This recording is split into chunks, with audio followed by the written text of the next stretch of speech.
Miami Beach, aux États-Unis, est une ville qui semble avoir été conçue pour ceux qui n'ont aucune préoccupation. Tout au long de l'année, elle offre un spectacle permanent de sable blanc immaculé, d'eau turquoise scintillante et un éventail infini de plaisirs, toujours à portée de main. C'est dans ce décor de rêve que nous allons suivre Elias Vankberry, un jeune homme de 23 ans. Serveur dans un lounge de luxe, il a accepté d'épouser Zara Aristin, une veuve arabe de 58 ans, à la tête d'un véritable empire afin de sauver sa famille d'une dette colossale qui menaçait d'engloutir tout ce qu'il possédait. Ce que personne autour d'eux n'aurait pu anticiper, c'est que la nuit de noces révélerait un secret capable de tout bouleverser. C'est le genre d'histoire qui marque les esprits et ne s'oublie jamais. Elias Vankberry, à 23 ans, ne possédait qu'une modeste valise contenant 3 tenues de rechange. Son rêve, brutalement interrompu, pesait sur ses épaules, lourd comme un bloc de béton, tout comme la promesse qu'il avait faite. 2 mois avant le début de cette histoire, il avait fait ses adieux à sa mère. Ce fut une étreinte longue et silencieuse, échangée dans la cour arrière d'une petite maison simple, nichée dans une ville reculée de Géorgie. Cet État américain de l'intérieur des terres était connu pour ses routes plus criblées de nids de poules que de bitume, et où la chaleur estivale, dès 6 heures du matin, collait aux vêtements comme une seconde peau. Son père, affaibli, avait à peine réussi à se lever de son lit pour lui dire au revoir. Sa toux s'était aggravée cette semaine-là, résonnant avec une intensité inquiétante dans le silence de la maison. Ses 2 jeunes frères observaient la scène depuis l'embrasure de la porte, leur visage d'enfant affichant cette incompréhension mêlée d'une intuition que quelque chose d'important était en train de se briser. Elias n'osa pas se retourner avant de franchir le coin de la rue. Il savait pertinemment que s'il jetait un dernier regard en arrière, il n'aurait jamais la force de partir. Miami Beach se trouvait à un peu plus de 1000 kilomètres de là. 1000 kilomètres qui, en réalité, auraient pu représenter un univers entier de distance. Il est important de noter que Miami Beach n'est pas Miami. Ce sont 2 villes distinctes, séparées par une étendue d'eau. Miami Beach est une île artificielle, bâtie au début du XXe siècle sur des mangroves draguées et conçue pour être un paradis du divertissement. Elle y est parvenue avec brio. Aujourd'hui, les tarifs journaliers des hôtels de Collins Avenue dépassent le salaire mensuel de ceux qui, en coulisses, assurent leur fonctionnement. Et c'est précisément de cet univers qu'Elias faisait désormais partie. Le Sunset Horizon Lounge était situé au cœur de ce que l'on appelait la Hotel Row, cette longue rangée d'hôtels de luxe qui longe la plage. Le nom du lounge évoquait la poésie, mais pour ceux qui y travaillaient, la seule touche poétique résidait parfois dans le coucher de soleil, que l'on pouvait apercevoir par la fenêtre du stock, à condition de trouver le bon angle entre 2 étagères de grains de café colombien.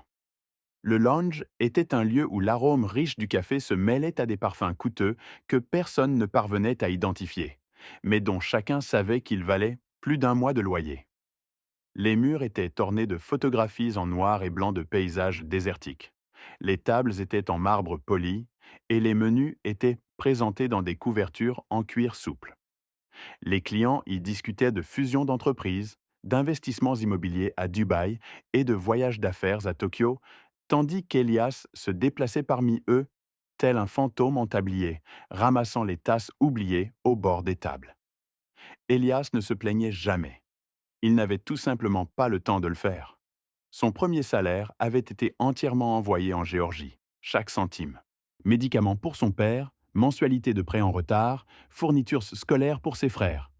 Il ne lui était rien resté. Le dortoir des employés était un minuscule réduit, à peine plus grand qu'un placard, abritant un lit superposé en métal, une fenêtre donnant sur une ruelle sombre et un ventilateur qui produisait plus de bruit que de vent. La nuit, avant de s'endormir, Elias écoutait le ronronnement incessant du ventilateur et refaisait inlassablement les comptes dans sa tête. La voix de sa mère au téléphone, la toux persistante de son père, ces chiffres qui ne s'alignaient jamais comme ils le devaient. Le poids de cette réalité était écrasant. À 23 ans, la plupart des jeunes de son âge se préoccupaient de choisir quelle série regarder. Elias, lui, devait décider quelle facture reporter pour que son père ne manque pas de médicaments essentiels. Ce n'était pas une question de vertu, mais une obligation impérieuse. Elias ne s'était jamais considéré comme un héros. Il faisait simplement ce qui devait être fait, sans fioriture ni auto-apitoiement. Ce détail, cette résignation pragmatique, était crucial, car c'est précisément ce que Zara Aristin allait percevoir en lui. Zara avait 58 ans et une réputation qui la précédait, emplissant l'espace avant même son arrivée. Lorsque son nom était prononcé dans les conversations du lounge, le ton des employés changeait, devenant plus bas, plus circonspect, comme lorsqu'on évoque une tempête imminente sur la côte. Le ciel pouvait encore être d'un bleu éclatant à l'extérieur, mais chacun savait déjà que la pluie ne tarderait pas. Elle était la propriétaire du Sunset Horizon Lounge, mais aussi d'une série de villas de luxe disséminées le long du littoral et d'une entreprise d'import-export reliant New York à Dubaï. C'était le genre de femme dont le nom apparaissait dans les magazines d'affaires, associé à des mots tels que empire et visionnaire. D'origine arabe, citoyenne américaine naturalisée, veuve, ses 58 ans ne demandèrent pardon pour aucun des instants vécus. Elle entrait dans n'importe quelle pièce avec la sérénité de celle qui sait qu'il n'est pas nécessaire de hausser la voix pour être entendue. Son calme imposait le respect, une force tranquille qui commandait l'attention sans le moindre effort. La communauté arabe de Miami Beach est l'une des plus influentes du sud de la Floride, avec des entreprises qui s'étendent de l'hôtellerie aux matières premières et des connexions qui traversent l'Atlantique sans escale, tissant un réseau commercial d'une densité remarquable. Lorsque Zara Aristin faisait son entrée dans le lounge, ce n'était jamais pour y prendre un simple café ou pour une pause décontractée. Sa présence était celle d'une propriétaire attentive, venue superviser ce qui lui appartenait, avec la précision chirurgicale de quelqu'un qui avait passé 3 décennies à apprendre que la moindre négligence pouvait coûter cher, très cher.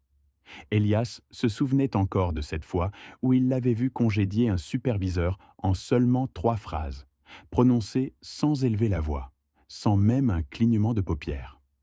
L'homme était reparti avec une expression figée, comme s'il avait reçu un violent coup de porte de réfrigérateur en pleine poitrine, le souffle coupé et l'esprit vide.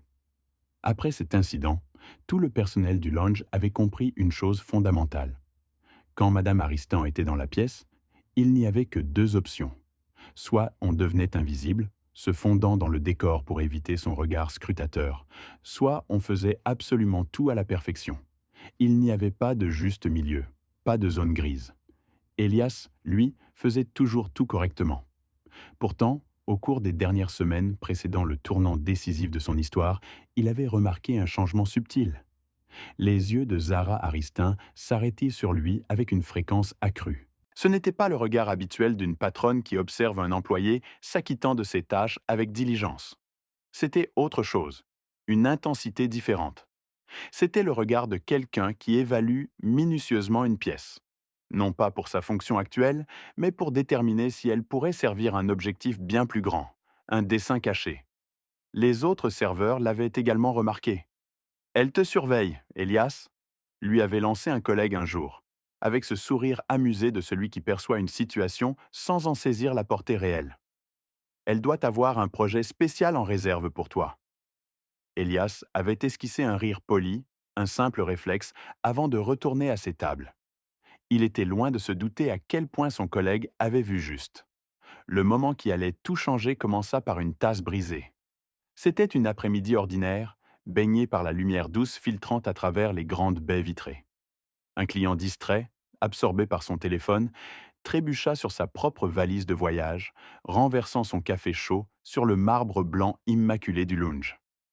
La porcelaine vola en éclats avec un bruit sec et strident, et le liquide sombre commença à s'écouler inexorablement vers le tapis luxueux. La plupart des employés auraient immédiatement appelé l'équipe de nettoyage. Mais Elias, sans hésitation, prit l'initiative. Il saisit un chiffon propre, s'agenouilla sans un mot, et commença à nettoyer avec une application méticuleuse, jusqu'à ce que le marbre retrouve son éclat initial. Il ramassa ensuite les morceaux de porcelaine brisés avec une extrême prudence, veillant à ne pas se couper.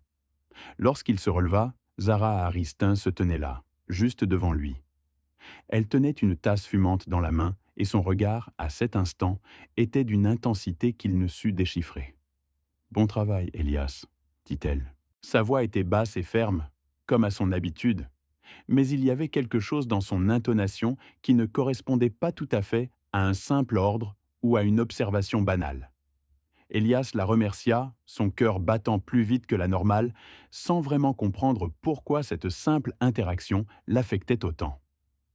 Vous êtes ici de l'ouverture à la fermeture, observa-t-elle, ses yeux étudiant la fatigue perceptible sur son visage, avec une attention qui le mit mal à l'aise. Vous n'êtes jamais en retard, vous ne vous plaignez jamais. La plupart des jeunes de votre âge préfèrent la plage et les fêtes. Vous, vous semblez préférer le travail.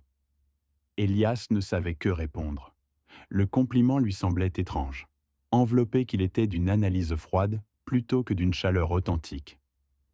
J'essaie juste d'être responsable, c'est tout, dit-il en baissant le regard, un peu gêné. Zara hocha lentement la tête, comme quelqu'un qui confirme une hypothèse qu'elle avait formulée depuis longtemps. Elle ne dit rien de plus. Elle retourna à sa table habituelle, près de la fenêtre, d'où l'océan s'offrait comme un tableau vivant, encadré par la baie.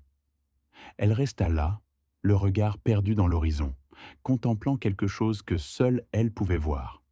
Il était clair, même si Elias ne le savait pas à ce moment-là, que cette conversation de moins de 2 minutes n'était pas une simple discussion de courtoisie.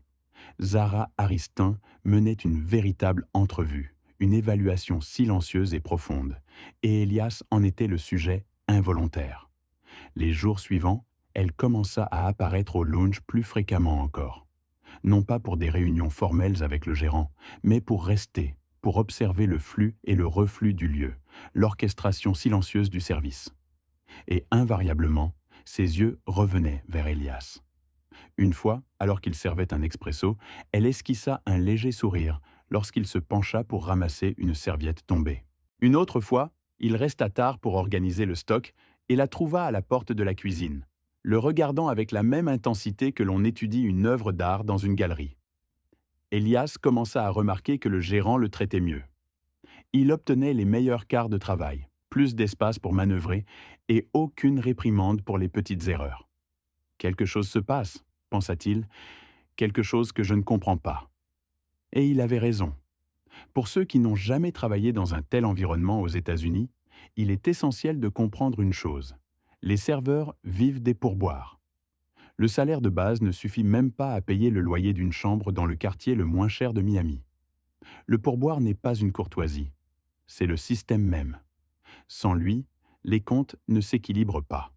C'est pourquoi Elias avait appris à lire l'humeur de chaque table avant même d'ouvrir la bouche, à anticiper les désirs non exprimés, à naviguer dans les subtilités des interactions humaines pour assurer sa subsistance.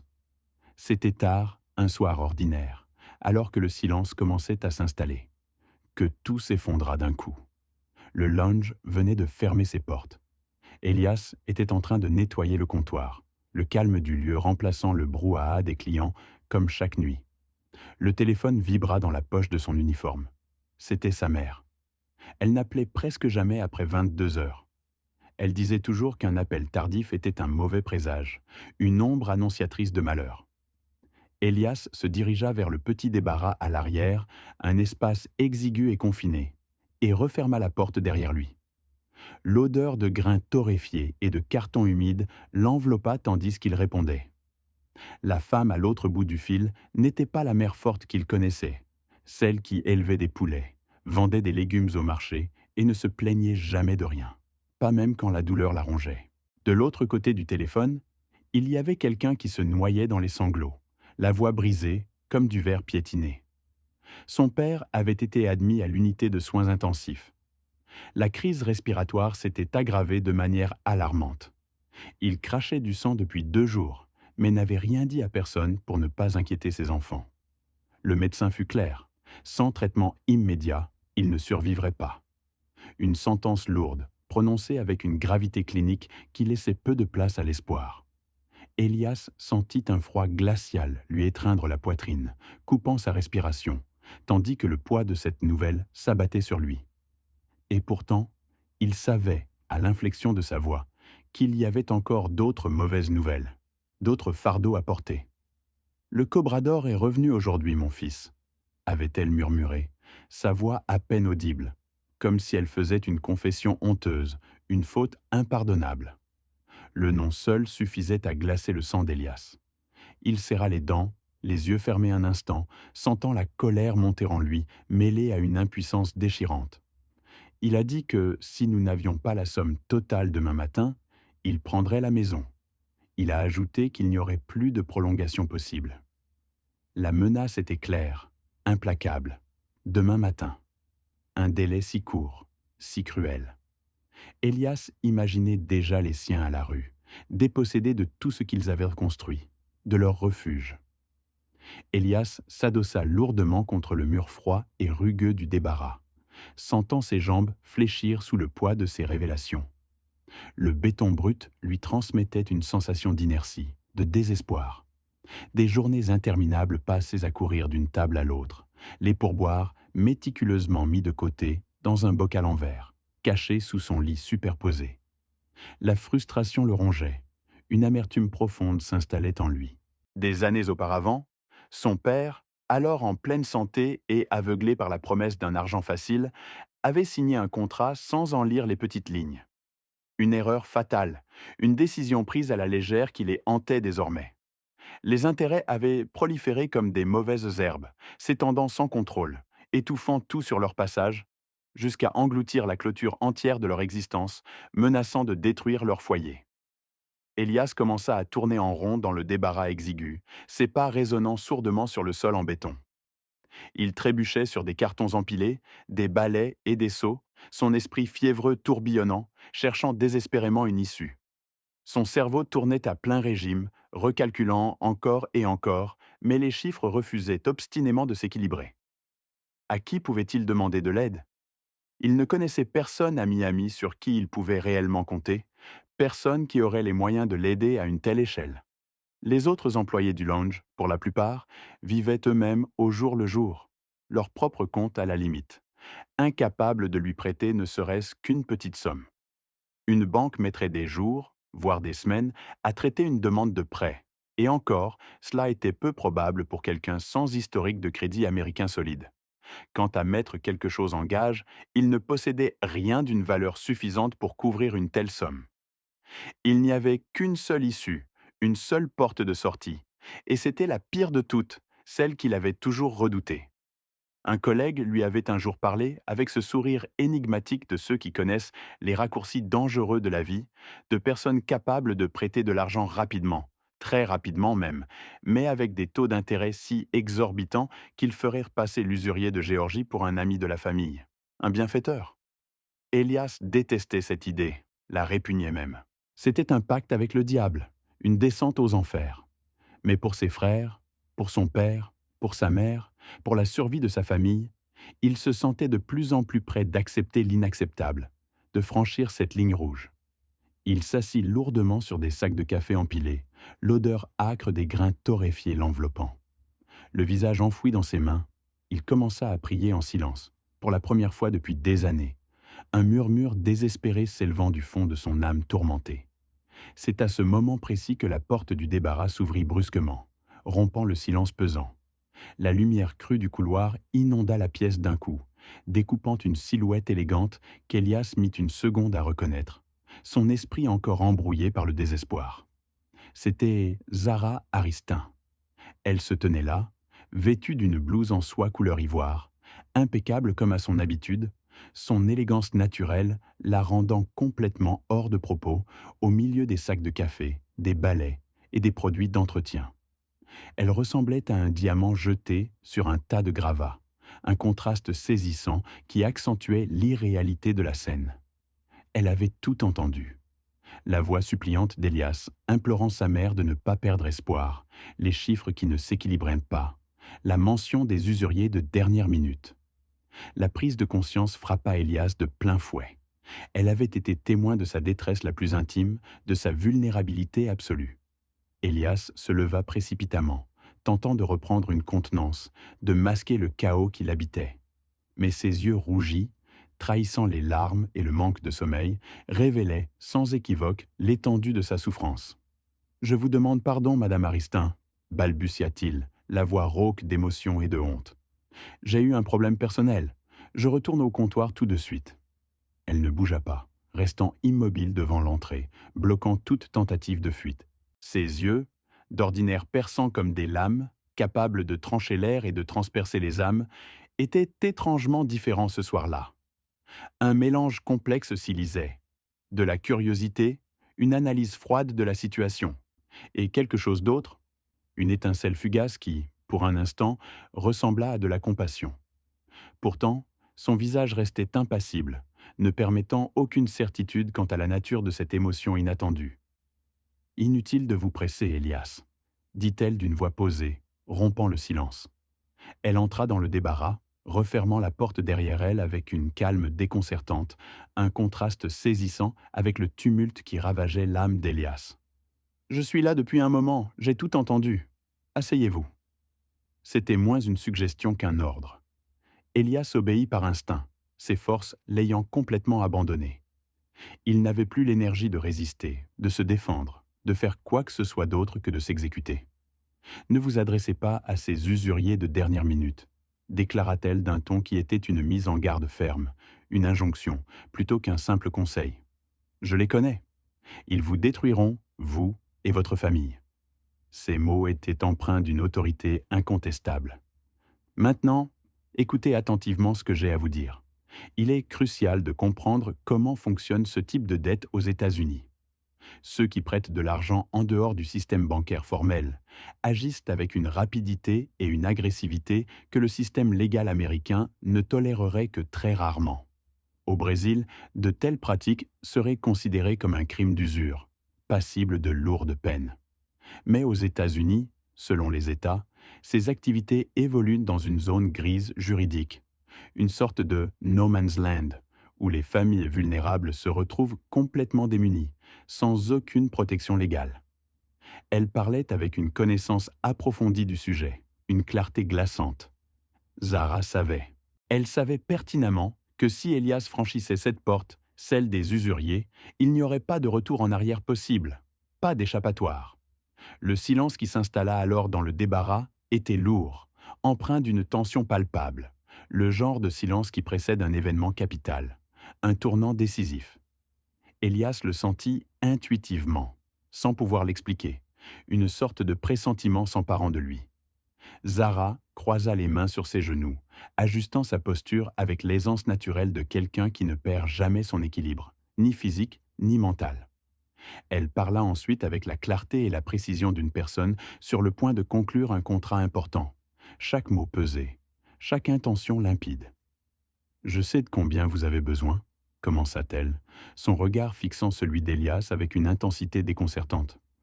Votre père, la maison, la dette, je comprends la situation dans son intégralité. La simplicité de ces mots, leur exactitude, frappa Elias de stupeur. Elle marqua une brève pause, laissant ces mots s'imprégner. Pendant que vous parliez à votre mère, j'ai envoyé un message à mon service juridique. En 10 minutes, j'avais toutes les informations nécessaires. Je peux résoudre tout cela dès cette nuit, avant l'aube. L'efficacité et la rapidité de son intervention étaient stupéfiantes, presque irréelles. Ces mots tombèrent sur Elias comme une pluie salvatrice après une longue période de sécheresse, ravivant une terre aride. La maison serait sauvée, son père recevrait les soins nécessaires, les dettes seraient réglées, ses frères auraient un avenir. Tout cela, d'un seul coup, comme par magie. Cette nuit-là, Elias fut incapable de prononcer un seul mot. Ses yeux s'embuèrent à nouveau. Mais cette fois, ce n'était plus le désespoir qui les remplissait, mais une vague d'émotion, un soulagement immense, une gratitude inouïe. « Je travaillerai pour le reste de ma vie », parvint-il à articuler, les mots se bousculant, se chevauchant dans sa hâte. « Je paierai avec des mensualités, avec des intérêts, comme vous le souhaitez, madame. Je ferai n'importe quoi. Je peux nettoyer ce lounge à genoux s'il le faut. » Sa voix tremblait d'une sincérité désespérée. Un sourire apparut sur les lèvres de Zara Aristin, infime, presque imperceptible, mais c'était le genre de sourire qui, loin de rassurer, vous glaçait le sang. C'était comme se tenir au seuil d'une porte et réaliser soudain qu'une fois franchi, Il n'y aurait plus de retour possible, plus d'échappatoire. Je ne veux pas de vos mensualités, Elias, dit-elle, sa voix reprenant un ton neutre, presque détaché. Je n'ai pas besoin de votre argent. J'en ai plus que je ne pourrais en dépenser en 3 vies. Elle marqua une pause, laissant la tension monter. Ce que je veux est autre chose, quelque chose que l'argent n'achète pas si facilement. Le débarras tout entier sembla se contracter, comme si les murs se rapprochaient, étouffant l'air déjà lourd d'une tension palpable. Elias sentit sa gorge s'assécher, chaque battement de son cœur résonnant dans ses oreilles. Alors, que voulez-vous de moi, madame demanda-t-il lentement, sa voix à peine un murmure, comme quelqu'un qui pose le pied sur un sol incertain, craignant qu'il ne cède sous son poids. Zara Aristin tourna un instant son regard vers la paroi du débarras. Un geste bref, presque imperceptible, comme pour rassembler ses pensées. Elle inspira profondément, puis ses yeux se posèrent de nouveau sur Elias, avec une intensité si dénuée d'ambiguïté qu'elle ne laissait aucune échappatoire. Son regard était un piège, une toile invisible dont il ne pourrait s'extraire. « Je veux que vous m'épousiez. » Elias resta figé, le souffle coupé. Le monde autour de lui vacilla. Le dépôt se mit à tourner.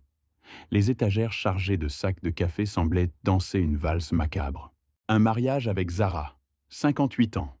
Sa patronne, la propriétaire de tout ce qui l'entourait, une femme qui aurait pu choisir n'importe quel homme au monde, des millionnaires, des diplomates, des acteurs célèbres. Et elle se tenait là, dans ce hangar imprégné de l'odeur persistante de vieux café, proposant le mariage à un serveur de 23 ans qui possédait à peine une paire de baskets de rechange. L'absurdité de la situation était telle qu'il faillit éclater de rire. C'était une impulsion nerveuse, le genre qui surgit lorsque le cerveau, submergé, refuse de traiter l'information qu'il reçoit. « Il doit y avoir une erreur, Madame Aristin », parvint-il à articuler, sa voix tremblante d'incrédulité. « Vous pourriez avoir qui vous voulez. »« Il n'y a aucune erreur, Elias, » répondit Zara, son ton d'une fermeté inébranlable. « Je sais parfaitement ce que je propose. » Arrêtons-nous un instant ici, car l'acte de Zara n'était en rien impulsif. C'était une femme qui avait bâti un empire en 30 ans de décisions méticuleusement calculées. Chaque mot qui sortait de sa bouche avait traversé un filtre dont la plupart des gens ignoraient même l'existence. Cette proposition n'était pas née cette nuit-là. Elle avait mûri pendant des semaines, depuis les premières fois où ses yeux s'étaient posés sur Elias plus longtemps que nécessaire, observant sa diligence, sa discrétion, la flamme de sa détermination. « Pourquoi moi ?» demanda Elias, et cette fois, il y avait une colère contenue dans sa voix, une indignation qu'il parvenait à peine à maîtriser.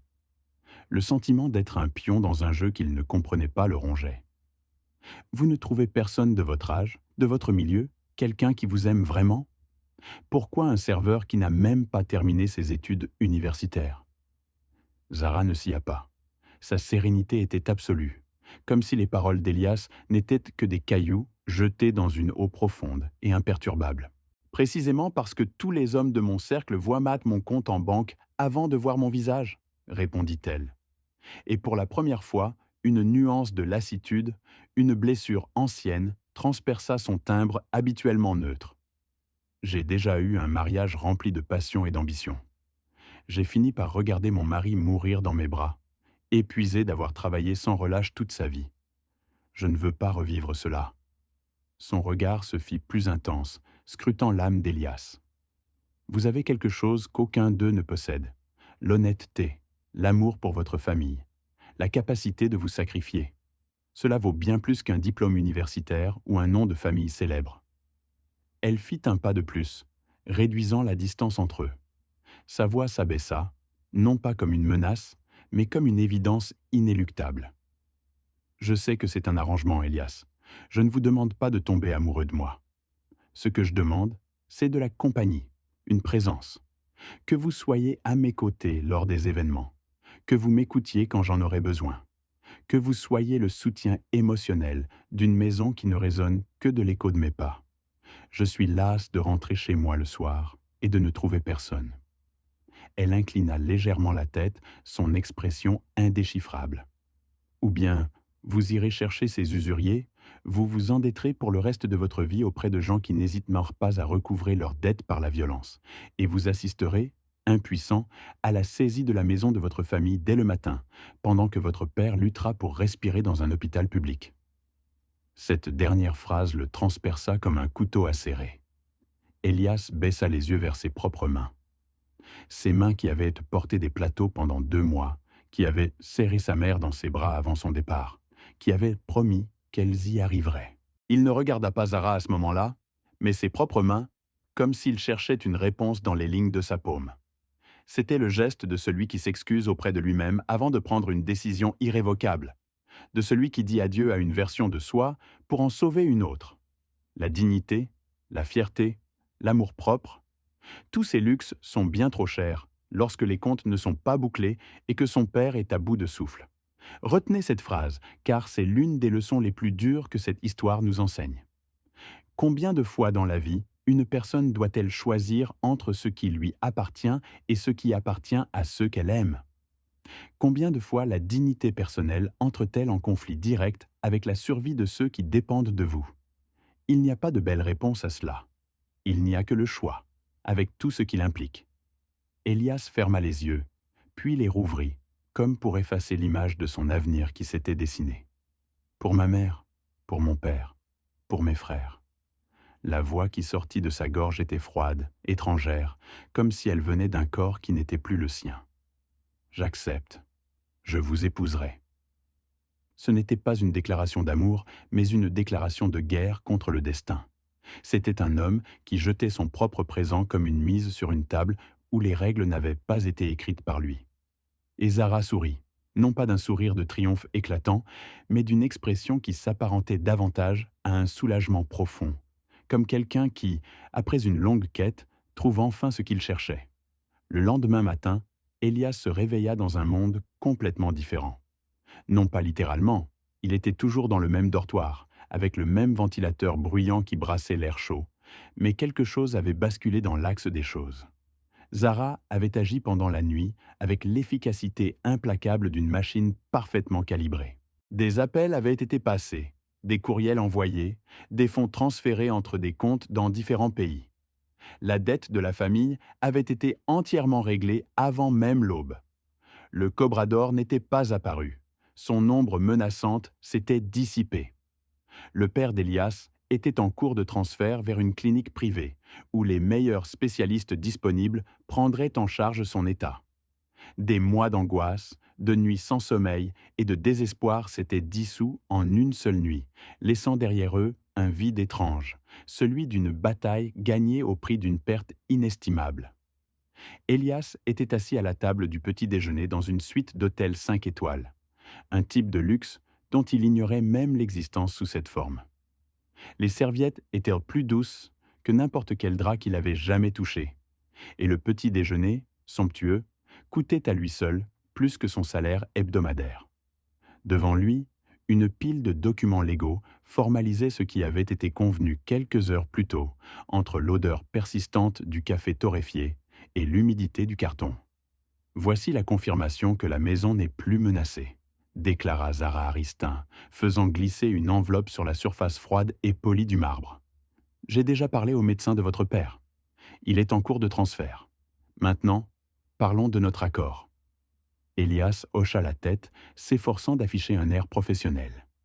Ses mains, cependant, trahissaient sa nervosité, tremblant légèrement sous la table, hors de vue. Ce que Zara présenta dans les minutes qui suivirent était bien plus qu'un simple contrat. C'était une véritable structure, minutieusement élaborée. Le premier point stipulait que le mariage serait réel aux yeux de la loi. Il ne s'agirait pas d'une mise en scène éphémère, ni d'une simple mascarade administrative, mais d'un lien légal authentique, assorti de responsabilités et de droits pour les deux parties. Le deuxième point précisait que son patrimoine resterait entièrement sous son contrôle. 30 années de travail acharné, consacrées à bâtir cet empire, ne seraient pas transférées au nom d'un jeune homme qu'elle connaissait à peine. Elias Vankberry recevrait une allocation mensuelle digne, suffisante pour subvenir à ses propres besoins et pour aider sa famille comme il l'entendrait, mais sans avoir accès aux décisions des grandes affaires ou des propriétés, à moins qu'elle ne le lui demande explicitement. Cela me semble plus que juste, dit Elias, sa voix un peu plus assurée. Je ne suis pas venu chercher votre fortune, je n'ai jamais voulu cela. Je sais, répondit-elle, et pour la deuxième fois en quelques heures, Elias perçut quelque chose de différent dans ses yeux, une tendresse discrète, presque embarrassée de se manifester sur un visage si habitué à la fermeté. Le troisième point concernait les dépenses médicales de son père jusqu'à sa guérison complète, ainsi que les études de ses deux frères cadets jusqu'à la fin de l'université, incluant les livres, les uniformes et tout ce dont il pourrait avoir besoin. Puis vint un détail qu'Elias n'avait absolument pas anticipé. Une seule condition, ajouta Zara, son regard perçant. Vous ne pouvez pas cacher ce mariage à votre famille.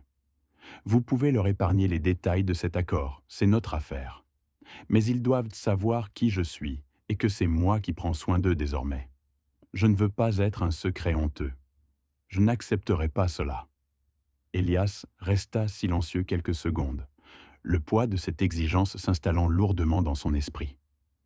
Ce qui était ironique, pensa-t-il, c'est que la partie la plus complexe de tout cet arrangement n'était pas la signature elle-même.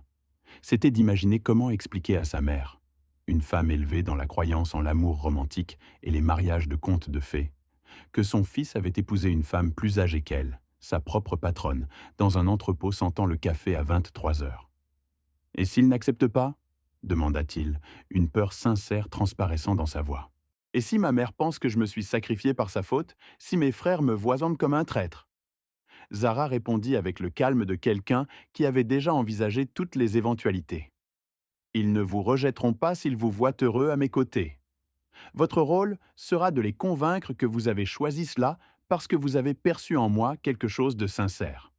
Une personne qui vous a offert un avenir quand vous en aviez le plus besoin. Faites-les ressentir de la fierté, pas de la culpabilité. Ne parlez pas de l'entrepôt, ni des larmes, parlez de l'espoir. » C'était un beau mensonge, une fiction nécessaire pour apaiser les cœurs. Et Elias comprit qu'il fallait parfois un peu de fiction pour que la gentillesse puisse opérer. Le quatrième point fut celui qui fit s'écrouler le dernier mur qui subsistait en lui. « Je ne veux pas que vous mettiez votre vie en pause, » déclara Zara, se penchant légèrement sur la table, son regard intense. « Je ne veux pas que vous deveniez mon ombre, sans identité propre. Vous pouvez reprendre vos études universitaires. Je paierai ce que vous voudrez, ou que vous souhaitiez étudier. Je veux un mari préparé, capable de se tenir devant mes associés sans se sentir inférieur. Je ne vous offre pas seulement de l'argent, Elias. Je vous offre un chemin. » Elle marqua une pause, son ton devenant plus didactique. « C'est une leçon, car il y a une différence fondamentale entre celui qui achète une présence et celui qui investit dans une personne. » Zara Aristin n'était pas simplement en train d'acquérir une compagnie, elle pariait sur quelqu'un. Et ce pari en disait plus sur elle que sur lui. Elias tendit la main et saisit la plume qu'elle lui présentait. Le document stipulait clairement qu'Elias, 23 ans, et Zara, 58 ans, s'unissaient par les liens du mariage. Il était à noter que les épaules d'Elias étaient basses lorsqu'il s'était assis à cette table. Mais au moment où il prit la plume, elles se relevèrent d'1 millimètre. Non pas par soulagement, mais par décision. Il y a une différence physique entre celui qui cède et celui qui choisit. Il avait choisi. Il signa d'une main qui, cette fois, ne tremblait presque plus. La cérémonie fut discrète, presque chirurgicale dans son efficacité et son absence d'émotion superflue. Elle se déroula dans une salle privative, offrant une vue imprenable sur l'océan, un contraste saisissant avec la gravité de l'instant. Un juge, au visage marqué par l'expérience, semblait avoir tout vu et tout entendu, expédiant les formalités avec une routine désabusée. Quelques témoins étaient au présent, principalement des membres de la famille de Zara, qui observaient Elias avec ce mélange particulier de curiosité et de suspicion qu'il commençait déjà à reconnaître. Des questions silencieuses flottèrent dans l'air. D'où vient ce jeune homme? Que cherche-t-il vraiment? Combien de temps cela va-t-il durer? Elias, pour sa part, n'avait invité personne de sa famille.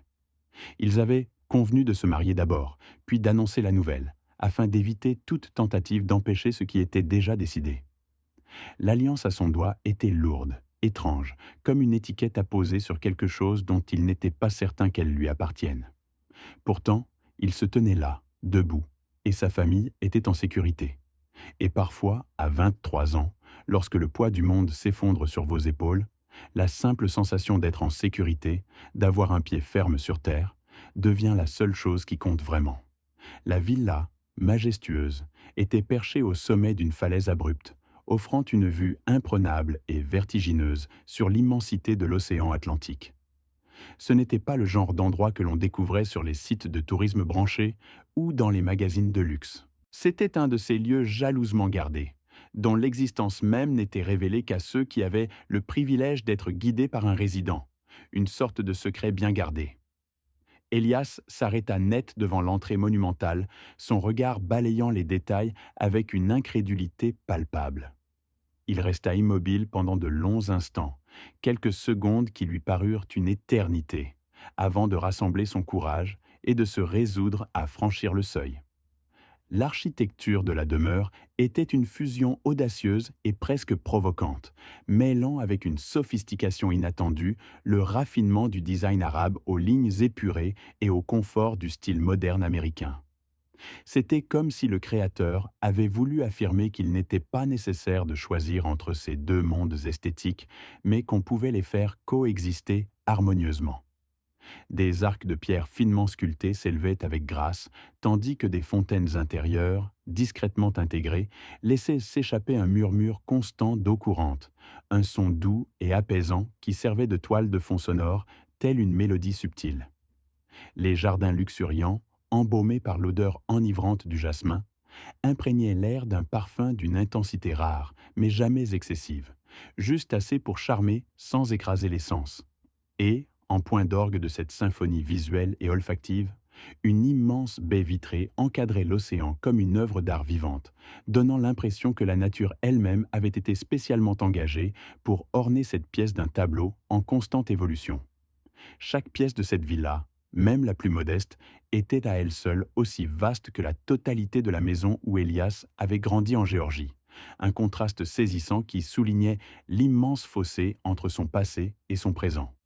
Les sols de marbre poli, d'une propreté immaculée, reflétaient la lumière avec une brillance éclatante, agissant comme de véritables miroirs qui démultipliaient la clarté ambiante. Les salles de bain, dignes de spas privés, étaient équipées de baignoires aux dimensions extravagantes, capables d'accueillir aisément 3 personnes, un luxe qu'Elias n'aurait jamais osé imaginer. Le dressing de la chambre, qui lui était désormais attribué, était déjà garni d'une collection impressionnante de vêtements neufs. Zara avait pris soin de les faire acheter avant son arrivée, s'assurant qu'ils fussent à sa taille exacte et dans des teintes qu'elle avait méticuleusement choisies, estimant qu'elles s'accorderaient parfaitement à son teint. C'était une attention à la fois prévenante et déconcertante. Elias déambulait dans les longs couloirs de la villa, chaque pas résonnant légèrement sur le marbre, avec cette sensation très particulière et lancinante d'être un intrus, un étranger dans un lieu qui lui était manifestement étranger. Il s'attendait presque, à chaque instant, à voir surgir quelqu'un qui lui annoncerait qu'il y avait eu une méprise, qu'il devait retourner à sa vie d'avant, à son lit superposé et au ventilateur bruyant qui rythmait ses nuits. Mais personne ne vint. Ce qui pourrait sembler être un simple détail ne l'était absolument pas. Les villas de luxe situées sur des falaises, avec un accès privé à l'océan, comme celles que l'on trouve à Miami, peuvent atteindre des valeurs comprises entre 15 millions et 30 millions de dollars. Pour donner une idée de l'ampleur de ces sommes, un tel montant permettrait d'acquérir l'intégralité des maisons d'une petite ville de l'intérieur du Brésil, et il resterait même de la monnaie.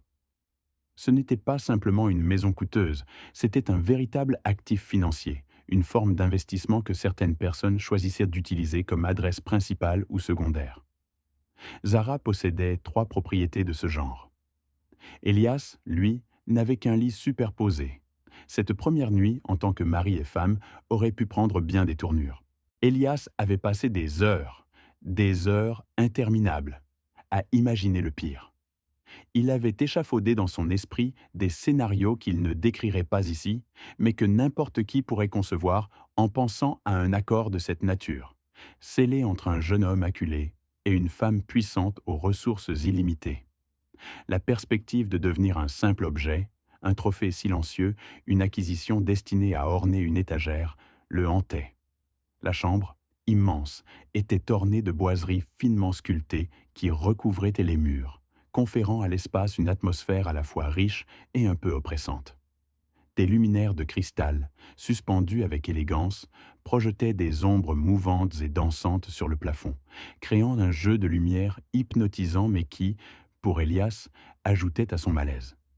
Elias s'assit lourdement sur le bord du lit gigantesque, un meuble qui semblait pouvoir accueillir une famille entière. Il attendait, les épaules rentrées, tendues à l'extrême, ses pieds fermement ancrés au sol, comme s'il se tenait prêt à s'enfuir à la moindre alerte, à courir à tout moment. Soudain, la porte de la salle de bain s'ouvrit en douceur. Zara en émergea, vêtue d'un peignoir de soie fluide qui épousait ses formes avec une élégance naturelle. Dans cette tenue décontractée, elle apparaissait exactement pour ce qu'elle était. Une femme d'âge mûr, mature, d'une élégance innée, et, surtout, profondément humaine. Ses cheveux, libérés de la coiffure stricte et professionnelle qu'elle arborait en journée, tombaient en vagues sombres sur ses épaules, parsemées de quelques mèches argentées qui captaient la lumière. Son visage, dépourvu de l'armure professionnelle qu'elle portait habituellement, révélait une douceur inattendue. Elle ne s'approcha pas du lit. Au lieu de cela, elle se dirigea vers un fauteuil confortable situé à l'opposé de la pièce et s'y installa. Elle maintenait une distance physique qu'Elias mit un instant à reconnaître comme délibérée, un signe subtil mais clair de ses intentions. « Vous êtes tendu », fit-elle remarquer, sa voix étonnamment différente. Elle était plus douce, presque désarmée, comme si elle aussi avait ôté une armure qu'Elias ne l'avait jamais vue porter, révélant une facette plus vulnérable. « Vous êtes pâle, vos mains sont serrées, comme si vous vous attendiez à recevoir un coup. » Elias, pris au dépourvu par la justesse de son observation, ne répondit pas ce qu'il s'apprêtait à dire, ses mots se perdant dans le silence de la pièce. « Vous avez dû imaginer 1000 scénarios horribles depuis que vous avez signé ces papiers, n'est-ce pas ?» poursuivit-elle. Et il y avait dans son ton quelque chose qui s'apparentait à de l'humour, mais un humour doux, dénué de toute cruauté. Me trompais-je ? Un silence pesant s'installa, seulement brisé par le léger murmure des fontaines.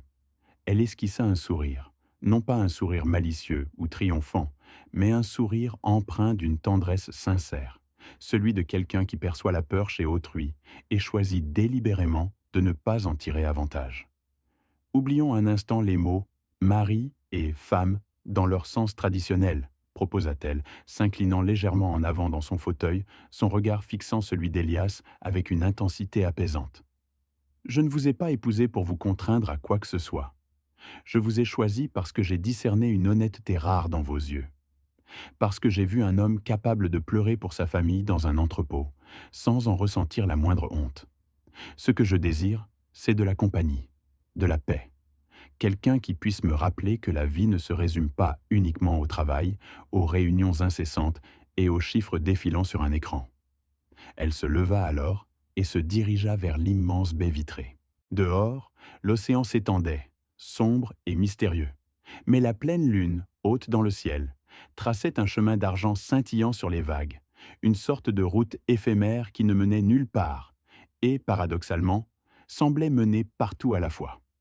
« J'ai déjà aimé avec une folie dévorante, Elias, » dit-elle, le dos tourné vers lui, sa voix s'abaissant d'un ton, chargé d'une émotion contenue. « J'ai eu un mari que j'ai adoré de chaque fibre de mon être. Je l'ai perdu. Je l'ai vu s'effondrer devant moi et mourir dans mes bras. Je ne souhaite pas revivre cela aujourd'hui. Tout ce que je cherche, c'est la tranquillité. Un compagnon, oui, mais pas un esclave, et certainement pas un simple trophée à exposer. » Elle regagna son fauteuil, un mouvement fluide et silencieux. La lumière principale de la pièce s'éteignit, laissant le coin baigné d'une lueur douce et orangée provenant de l'abat-jour. Zara s'allongea ensuite de l'autre côté du lit, respectant une distance, sans un geste, sans une demande, lui offrant tout l'espace dont il avait besoin. « C'est votre maison désormais, » murmura-t-elle, les yeux fixés sur le plafond immaculé. « Ici, vous êtes en sécurité. Elias resta éveillé longtemps, bien après que sa respiration fût devenue lente et régulière, signe d'un sommeil profond. Il scruta le plafond, puis la fenêtre, où un fragment de l'océan se révélait, sombre et mystérieux, entre les rideaux lourds. Le nœud qui serrait sa poitrine depuis la veille, une tension constante et oppressante, commença à se défaire, millimètre par millimètre. Une sensation de relâchement inattendu et profonde l'envahit. Il put enfin prendre une profonde inspiration, la première en plusieurs semaines, une bouffée d'air pur qui semblait laver son âme et apaiser ses angoisses. Cette nuit-là, pour la première fois depuis des mois, aucun cauchemar ne vint troubler son sommeil, un repos qu'il n'avait pas connu depuis si longtemps. Les premiers jours passés dans la villa furent un mélange déroutant de désorientation et d'apprentissage accéléré. Le corps d'Elias, habitué à une routine implacable de travail et de service, n'avait manifestement pas reçu le mémo annonçant le changement radical des règles de son existence. Il se réveillait avant l'aube, mu par un instinct profondément ancré, prêt à débarrasser les tables et à porter des plateaux, comme il l'avait toujours fait. Plus d'une fois, il se retrouva dans la cuisine immaculée, les mains plongées dans l'eau savonneuse, à laver la vaisselle que le personnel était justement payé pour nettoyer. C'est alors que Zara apparaissait au seuil de la porte, un sourcil élégamment arqué, son regard à la fois amusé et légèrement réprobateur. « Elias, vous n'êtes plus le jeune homme en uniforme, n'est-ce pas? Arrêtez. » Il s'exécutait, mais se retrouvait alors les mains ballantes, ne sachant que faire de cette énergie soudainement superflue. Il y avait quelque chose de véritablement comique dans cette situation.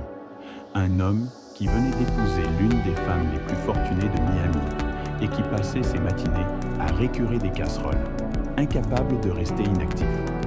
Le personnel de maison observait la scène avec cette expression particulière, mêlant l'incertitude de devoir remercier ou, au contraire, de se plaindre au syndicat.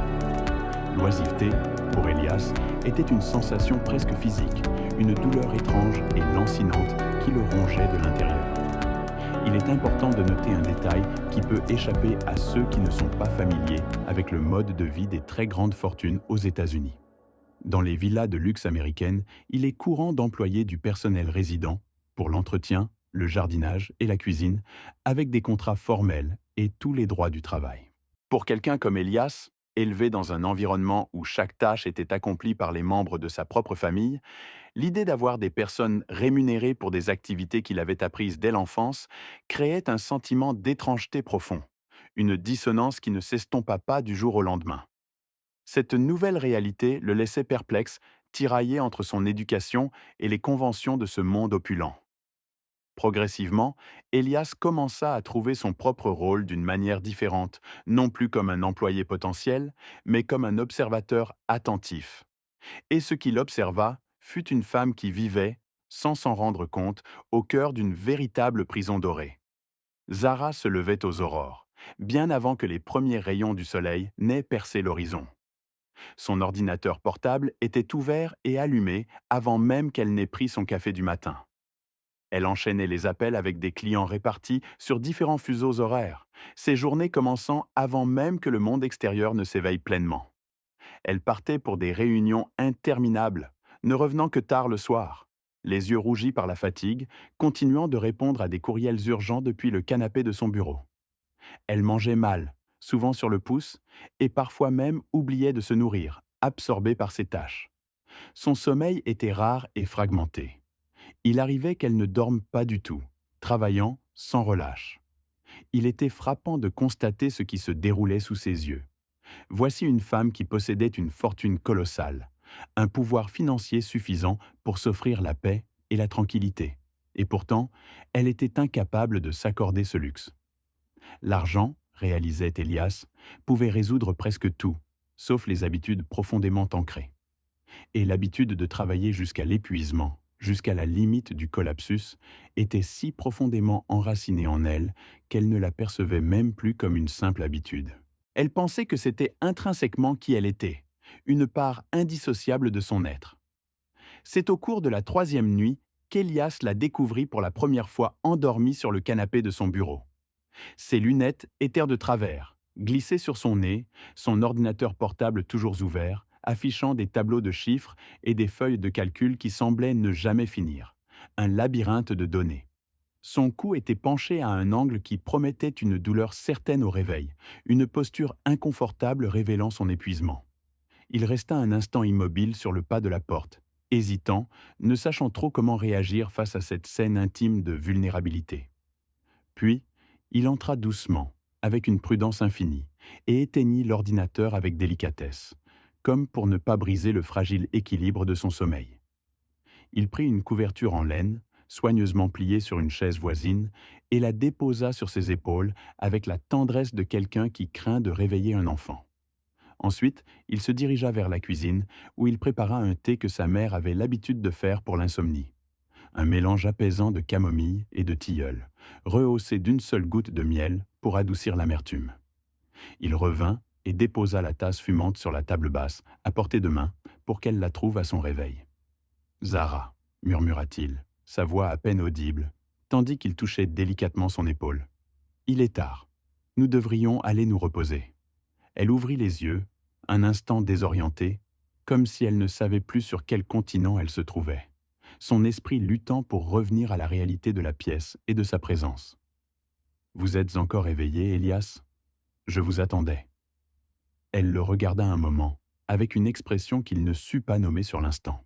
C'était un mélange subtil d'étonnement et de gratitude, le regard de quelqu'un qui reçoit un geste simple et inattendu, et qui ne sait pas tout à fait comment l'accueillir ni comment y répondre. Ce petit geste, empreint de bienveillance, se transforma rapidement en un rituel quotidien. Chaque soir, à la fin de la journée, Elias apparaissait, apportant avec lui le même ensemble de soins, le thé chaud, la couverture douillette et le léger contact sur l'épaule. Sa phrase variait légèrement, mais le sens restait immuable. Zara, l'heure de s'arrêter est venue. L'auteur ne devrait pas rire, mais il était difficile d'imaginer la scène sans un sourire. Une femme qui négociait avec des fournisseurs dans 4 langues différentes, qui signait des contrats de plusieurs millions de dollars sans ciller, se retrouvait chaque soir sommée d'aller dormir par un jeune homme de 23 ans, une tasse de camomille à la main. Et, étonnamment, elle obéissait, nuit après nuit, sans discuter. Quelques semaines après l'instauration de ce rituel inattendu, les changements chez Zara étaient palpables. Elle dormait mieux, ses nuits étaient plus réparatrices et profondes. Elle mangeait davantage, retrouvant un certain plaisir à table, et ne sautait plus ses repas. Elle arrivait au bureau un peu moins tôt et en partait un peu plus tôt. Des ajustements minimes mais significatifs dans son emploi du temps surchargé. Des petites victoires contre son habitude de travail acharné.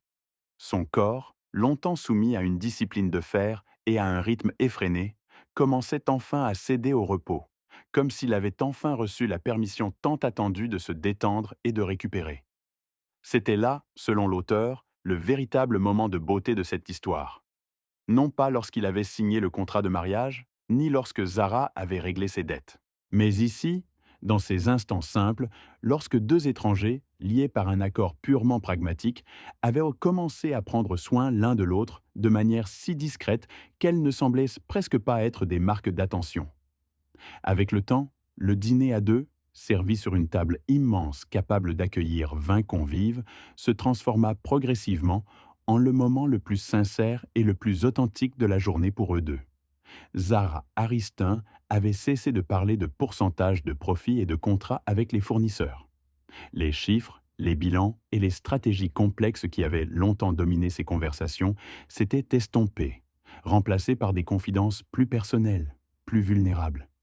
Elle avait commencé à évoquer le poids écrasant d'être la chef de tous, cette solitude du sommet où personne ne la voyait comme une personne à part entière, mais toujours comme la figure d'autorité, l'impitoyable femme d'affaires. Elle parlait de la manière dont la solitude d'une grande maison était infiniment plus intense que celle d'une petite, car l'écho y trouvait plus d'espace pour résonner, amplifiant le vide. Elias Vangberry l'écoutait attentivement, sans jamais feindre de comprendre les arcanes des investissements ou les subtilités du marché. Il ne lui offrait pas de stratégie, ne lui prodiguait pas de conseils commerciaux qui n'étaient pas les siens. Non, il lui donnait ce que personne autour d'elle ne lui avait offert depuis des années, de la validation. « Je comprends. disait-il, sa voix empreinte d'une sincérité désarmante. Cela doit être épuisant de côtoyer des gens qui ne voient que des chiffres et ne vous voient pas, vous. Et c'était la vérité, pas un protocole de courtoisie. Vous faites bien plus que ce qui est suffisant. Vous méritez de vous reposer. Vous méritez que quelqu'un vous dise que c'est normal de baisser la garde de temps en temps. Ces mots étaient un baume, une permission tacite qu'elle n'avait jamais osé s'accorder. Il est crucial de noter ceci. Ce n'était pas l'argent qui transformait Zara. C'était le simple fait qu'il y avait désormais quelqu'un dans sa maison qui, lorsqu'elle rentrait épuisée, ne lui demandait pas plus, mais moins. Ce genre de soutien, cette compréhension silencieuse, était littéralement inestimable. Le premier véritable test de leur mariage ne vint pas de l'intérieur de leur villa, mais du monde extérieur, impitoyable et jugeant. Il se manifesta lors d'un dîner de gala organisé dans le grand salon d'un hôtel luxueux sous des lustres de cristal qui scintillaient comme des constellations suspendues au plafond. C'était l'un de ces événements mondains où chacun était impeccablement vêtu, où les poignées de main duraient 2 secondes de trop et où les sourires masquaient des agendas que personne n'osait mentionner à voix haute. Elias portait un smoking de location qui était 1 centimètre trop large aux épaules, une petite imperfection qui le rendait encore plus conscient de sa place. Par instinct, il marchait un demi-pas derrière Zara, se sentant toujours plus employé que Marie dans de telles situations. Autour d'eux gravitaient des investisseurs étrangers aux costumes sur mesure, des magnates de l'immobilier au regard perçant, et des socialites parés de bijoux qui semblaient avoir été extraits directement des planètes lointaines. Les conversations tournaient autour du marché financier, des cryptoactifs et des fusions-acquisitions, des sujets qu'ils ne comprenaient pas et pour lesquels ils n'avaient aucune intention de feindre l'intérêt. Ils connaissaient ce monde par cœur, mais de l'envers du décor. Il avait servi le café à ces mêmes personnes, ramassé les tasses qu'elles oubliaient sur les tables, et s'était faufilé entre elles tel un fantôme en tablier. Maintenant, il se trouvait de l'autre côté, et cet autre côté le regardait avec les mêmes yeux que les clients du lounge lorsqu'ils évaluaient si le pourboire en valait la peine. Entre nous, il y a une ironie particulière à être jugé par des gens que vous serviez 2 mois auparavant sans qu'ils ne vous regardent jamais dans les yeux. Le monde ne change pas d'avis quand vous changez de position. Le monde ne change d'avis que lorsque vous n'avez plus besoin de son opinion. Elias était loin d'en être là. Il s'éloigna quelques minutes, se dirigeant vers le bar, cherchant désespérément un peu d'air frais. Le salon était imprégné de cette atmosphère suffocante, typique des lieux où chacun s'efforce de paraître plus détendu qu'il ne l'est réellement. C'est alors qu'il entendit les voix. Un groupe de femmes d'un certain âge, couvertes de diamants et vêtues de tenues qui valaient plus que la voiture qu'il n'avait jamais possédée, parlaient suffisamment fort pour être entendues. Ce n'était pas de l'insouciance, c'était un choix délibéré. Regardez le petit garçon, dit l'une d'elles, avec un sourire dont le venin était si subtilement réparti qu'il ne se voyait pas de loin. Un visage d'ange, une âme de profiteur. Je parie qu'il a promis l'amour éternel, tout en calculant la valeur de chaque propriété. Pauvre Zara, ajouta une autre, remuant son verre avec l'expression de quelqu'un qui commente la météo. Tellement seule qu'elle a dû s'acheter de la compagnie. Au moins, j'aurais choisi quelqu'un de plus beau. Elias sentit le sang lui monter au visage. Sa poitrine se serra douloureusement. Sa main se referma autour de son verre d'eau, si fort qu'il crut un instant qu'il allait briser le verre.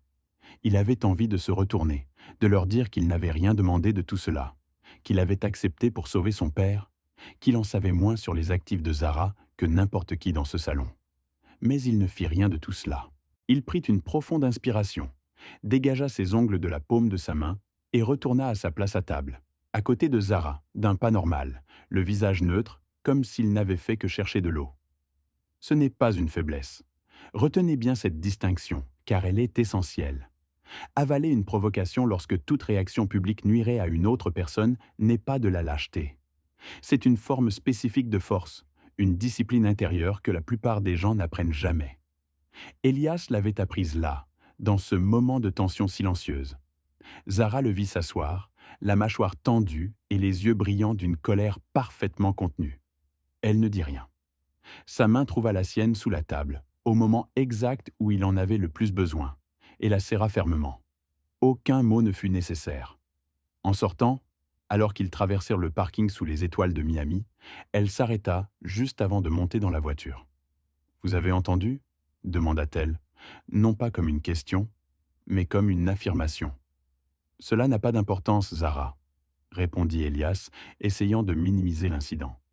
Cela a de l'importance pour moi, rétorqua-t-elle, avec un fil d'acier dans la voix qui n'était pas dirigée vers Elias, mais vers celle qui avait osé parler. Le lendemain, Zara Aristin organisa un déjeuner formel au Sunset Horizon Lounge. Le même lounge où Elias Vankberry avait servi le café pendant 2 mois. La même salle, les mêmes tables de marbre poli, le même arôme de grains fraîchement moulus mêlé au parfum coûteux. Cette fois, il y entra en cravate, non en tablier.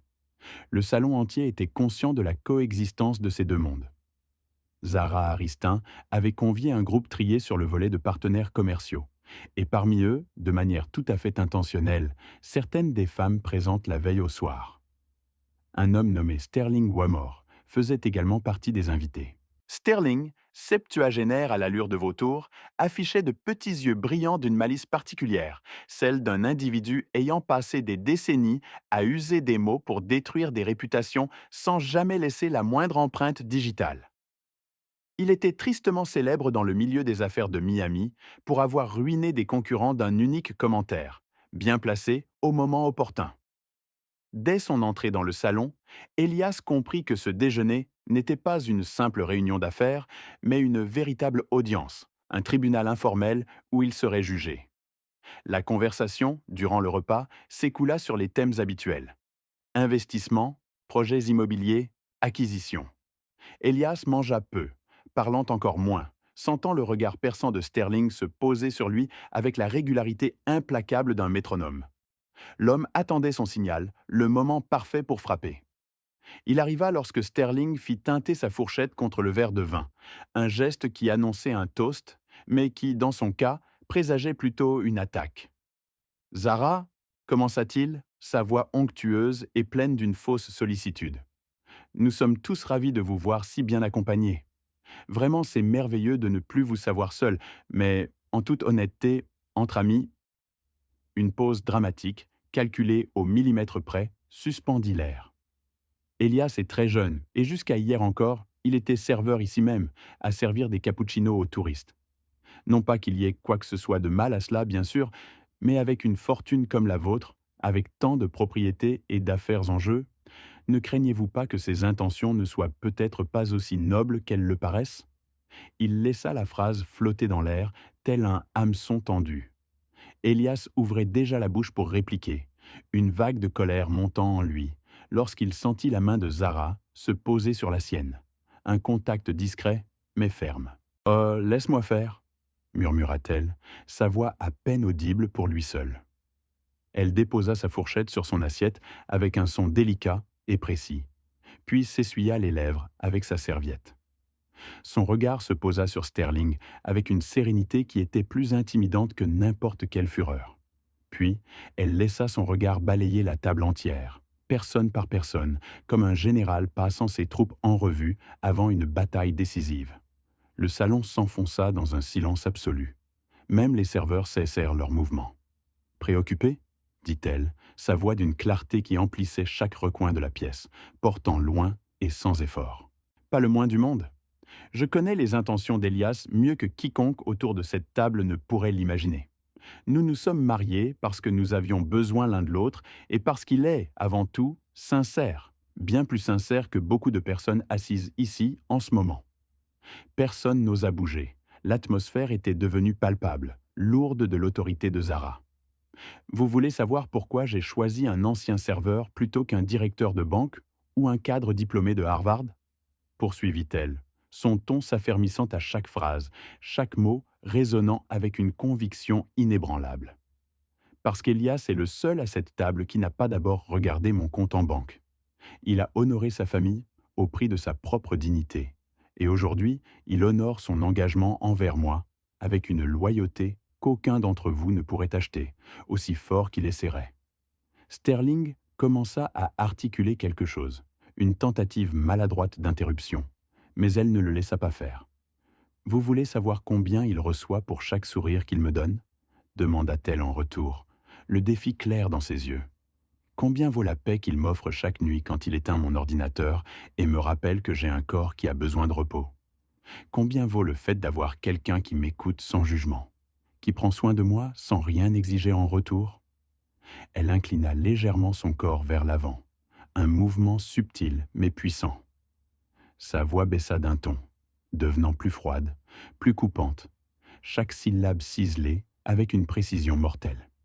Si quelqu'un ici doute de l'intégrité de mon mari, cette personne doute également de mon jugement en tant que femme d'affaires. Elle doute de 30 ans d'expérience à choisir des associés, des fournisseurs et des équipes. Et si tel est le cas, si vous pensez que je suis devenue assez sotte pour être trompée par un jeune homme, alors il serait peut-être préférable que nous ne fassions plus affaire ensemble. Un silence total s'abattit sur la salle, si profond que le seul son perceptible était celui, lointain, de la cuisine. Sterling devint écarlate, du cou jusqu'au cuir chevelu. Il commença à balbutier des excuses que personne ne crut, et lui-même savait qu'elles ne valaient rien. Les femmes de la veille au soir s'étaient soudainement montrées très intéressées par le contenu de leurs propres assiettes, évitant tout contact visuel. Elias dut se mordre l'intérieur de la lèvre pour ne pas laisser ses yeux déborder de larmes devant tout le monde. C'était une leçon magistrale. Il y a une différence fondamentale entre défendre quelqu'un et parier sur quelqu'un. Défendre est une réaction à une attaque. Parier, en revanche, est une déclaration de principe qui transcende le moment présent, un acte de foi. Ce que Zara avait fait là n'était pas seulement protéger Elias, c'était mettre 30 ans de crédibilité professionnelle dans la balance et affirmer avec une force inouïe. Ça en vaut la peine. De retour à la villa cette nuit-là, l'océan sombre s'étendant à l'extérieur et la lune se reflétant sur les vagues, Elias prit sa main sur le canapé. « Tu n'avais pas besoin de t'exposer ainsi, » dit-il, sa voix trahissant une légère fêlure, un mélange de gratitude et de regret. « Tu as risqué des relations importantes, des affaires, ta réputation. »« Bien sûr que si, j'en avais besoin, » répondit-elle avec une simplicité désarmante, son regard ancré dans le sien. « Nous sommes une équipe maintenant. Tu me protèges de l'intérieur. Je te protège de l'extérieur.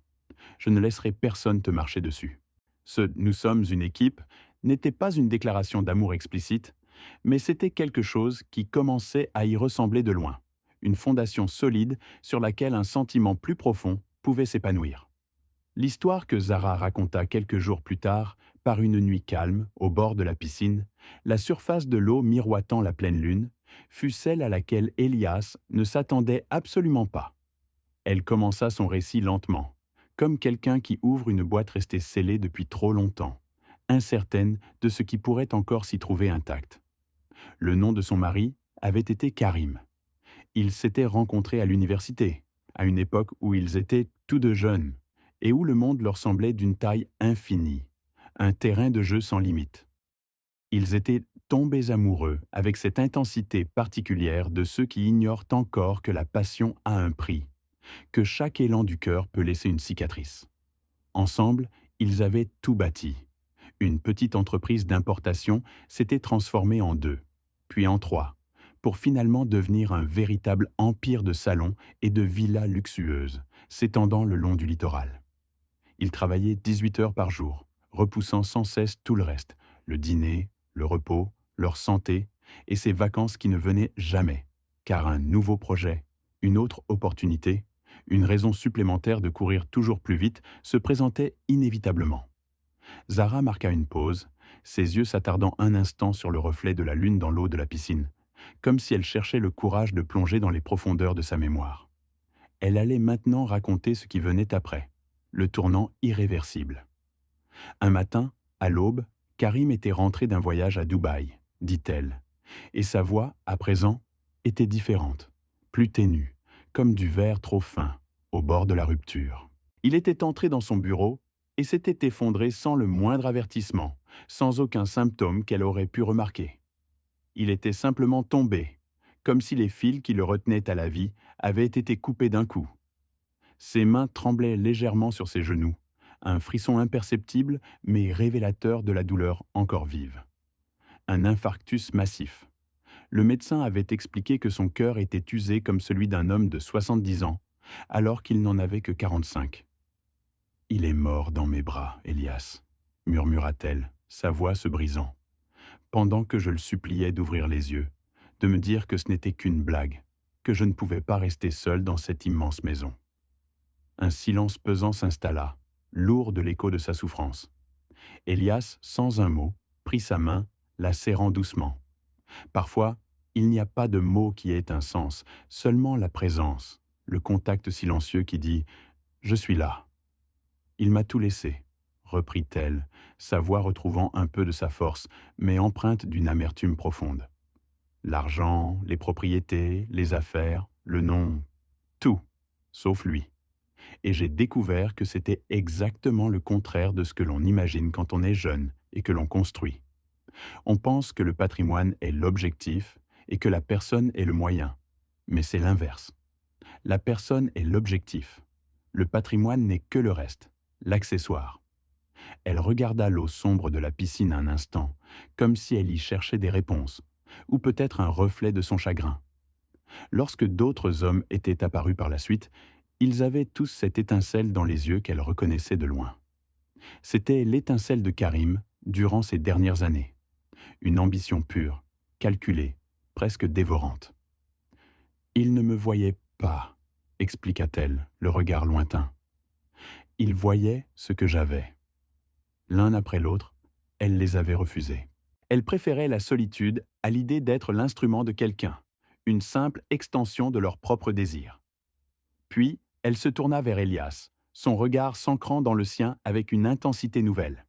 « Quand je vous ai vu dans le salon, j'ai vu quelque chose que je n'avais pas vu depuis très longtemps. J'ai vu que vous travailliez au-delà des heures et que vous envoyiez tout à votre famille sans rien garder pour vous. J'ai vu que vous nettoyiez un déversement sans appeler personne, sans attendre de reconnaissance. J'ai vu l'ombre du Karim d'avant, celui qui m'aimait encore plus qu'il n'aimait grandir, mais sans la fièvre, sans cette ambition dévorante qui l'a consumé. » Elle soutint son regard, une vérité profonde se lisant dans ses yeux. « Vous savez ce que c'est que de se sacrifier par amour. Mais vous savez aussi où sont les limites. Je ne veux pas de quelqu'un qui me pousse à travailler jusqu'à la mort.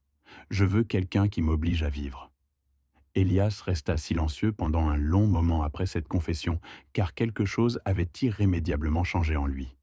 Il ne la regardait plus comme sa patronne, ni comme la femme du contrat, la sauveuse de sa famille, ou une pièce étrange dans un puzzle qu'il n'avait pas demandé à assembler. Il regardait une personne réelle, avec une blessure réelle, qui avait décidé de parier sur lui alors qu'elle aurait pu simplement continuer seule pour toujours. Une profonde humanité, une vulnérabilité touchante, et une confiance immense émanaient d'elle. Le voyage en Géorgie fut proposé par elle, et non par lui. « Il est temps d'aller chez vous, » dit-elle un matin pendant le petit déjeuner, étalant du beurre sur sa tartine avec sa précision habituelle. Un geste anodin qui contrastait avec l'importance de ses mots. Elias faillit s'étouffer avec son café. « Ma ville maintenant ?» demanda-t-il, la surprise et une pointe d'appréhension dans la voix. « Bien sûr, » répondit-elle calmement. « Notre mariage ne peut pas être seulement un bout de papier et une photo encadrée. Votre famille mérite de me voir, et je veux voir l'endroit qui vous a formé. » Elias commença à énumérer les raisons pour lesquelles cela serait difficile, une litanie de ses inquiétudes. La route est pleine de nids de poules, la maison est simple, les murs s'écaillent, la salle de bain a un rideau en plastique, l'eau est froide et le coq chante à 4 heures du matin. Il décrivait son foyer humble avec une précision presque douloureuse, comme pour la dissuader. Zara écouta tout sans ciller, son visage impassible. « Je ne cherche pas un matelas moelleux ou une douche à la pression parfaite, » dit-elle avec une fermeté qui mettait fin à la discussion. « Je vais chercher le cœur de votre histoire, et votre famille doit voir que je suis prête à sortir de ma zone de confort pour vous. Si je ne peux pas dormir une nuit chez vous, quel genre de femme serais-je » Et, entre nous, ce fut la phrase qui défit le dernier morceau de résistance qu'Elias avait encore en lui, sans qu'il ne le réalise vraiment à cet instant. La préparation de Zara pour le voyage n'avait rien d'un tourisme de luxe. Pas de robe de créateur, pas de talons hauts, pas de bijoux ostentatoires qui attireraient l'attention. Elle opta pour des blouses en coton, des foulards discrets, des sandales à semelles plates et, de loin, le détail le plus improbable. Elle demanda à Elias de lui enseigner quelques expressions que les anciens de la ville utilisaient, des formes affectueuses de salutation et de traitement que seuls ceux qui avaient grandi dans cette région rurale connaissaient. Ces phrases, étranges pour tout étranger, signifiaient pour la famille que la personne avait fait l'effort de s'intégrer de la bonne manière. Elle s'entraînait devant le miroir, faisait des erreurs, riait d'elle-même, puis réessayait. « Et si je prononce mal et qu'il rit ?» demanda-t-elle avec un sourire nouveau chez elle, plus léger, plus ouvert. « Ils riront, oui, mais avec tendresse, » répondit-il, son cœur se réchauffant à cette preuve d'humilité et d'amour. « Dans ma ville, l'effort l'emporte toujours sur la perfection. Cela a toujours été le cas, une vérité ancrée dans l'âme de ses habitants. Je ne peux m'empêcher de faire cette observation. Il y a quelque chose de fondamentalement comique, et pourtant si profondément beau, à voir une femme capable de négocier des contrats de plusieurs millions de dollars en arabe, en anglais et dans toutes les langues que l'argent sait parler. Se retrouver soudainement nerveuse et hésitante face à 3 simples mots affectueux issus d'une petite ville rurale de Géorgie. Le monde, pensait-il, révélait décidément bien plus de facettes et de profondeur qu'il n'y paraissait à première vue. Le voyage en voiture s'étira sur de longues heures. Le paysage défilait, se transformant progressivement. Des plages tropicales luxuriantes. Ils passèrent aux autoroutes bruyantes, puis aux routes départementales plus étroites. L'asphalte céda la place au gravier. Et enfin, le gravier s'effaça pour laisser place au chemin de terre rouge qui serpentait jusqu'à la modeste demeure de la famille Vangberry. Elias conduisit en silence pendant la majeure partie du trajet, ses doigts serrant le volant avec une tension inutile, comme s'il cherchait à maîtriser non seulement le véhicule, mais aussi l'anxiété qui montait en lui. Zara, percevant sa nervosité, posa doucement sa main sur la sienne. Un geste réconfortant. « Respire, Elias, tout ira bien », murmura-t-elle, sa voix douce mais ferme. La famille l'attendait, rassemblée devant la maison, chacun vêtu de ses plus beaux atours, ceux qu'il réservait pour les grandes occasions et les fêtes du village. La mère d'Elias, les mains encore légèrement farinées, avait son tablier noué à la taille, signe qu'elle l'avait retiré à la hâte, juste au moment où la voiture avait surgi au détour du chemin. Le père, appuyé sur sa canne, se tenait droit, semblant un peu plus robuste et moins courbé que les mois précédents. Sa respiration moins laborieuse grâce au traitement récent. Les 2 frères cadets d'Elias, pleins d'une énergie contenue, parvenaient à peine à rester immobiles, leurs yeux pétillants d'excitation et de curiosité. Lorsque Zara sortit de la voiture, elle ne se dissimula pas derrière ses lunettes de soleil, ni ne resta en retrait, attendant d'être formellement présentée. Au lieu de cela, elle avança résolument vers la famille, la tête haute, non pas avec arrogance, mais avec le sourire sincère de quelqu'un qui arrive enfin dans un endroit où elle désire ardemment être. Et au lieu de tendre la main à la mère d'Elias pour une poignée de main formelle, Zara l'enlaça tendrement, un geste empreint d'un profond respect, comme on étreint une personne âgée qui mérite toute l'attention et la délicatesse.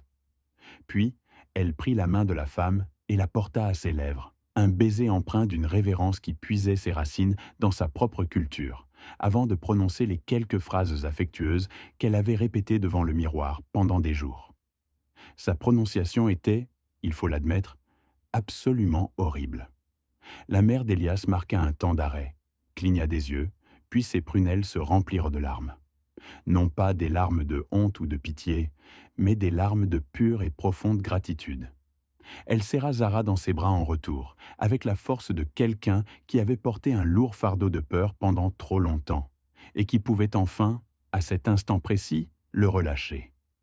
Durant ce séjour, Zara dormit dans la chambre d'Elias, une pièce modeste aux murs écaillés et à la fenêtre qui ne fermait pas correctement, laissant passer l'air frais de la nuit. Elle ne se plaignit ni des moustiques insistants, ni du matelas fin qui s'affaissait inconfortablement au centre, ni même du chant matinal et perçant du coq.